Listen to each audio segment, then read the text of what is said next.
Magandang tanghali po.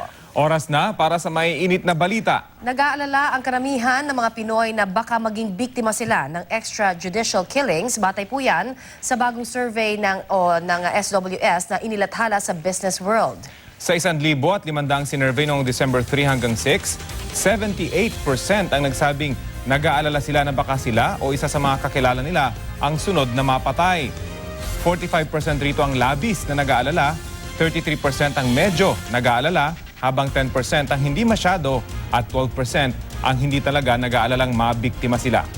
71% naman ang naniniwalang napakahalagang mahuling buhay ang mga suspect sa droga, habang 1% lamang ang nagsabing hindi ito mahalaga.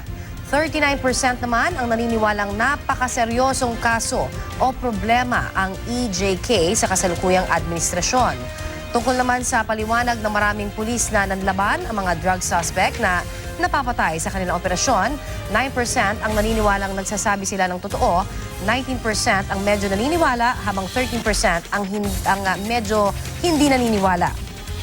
16% naman ang hindi talaga naniniwala, habang 42% ang hindi sigurado.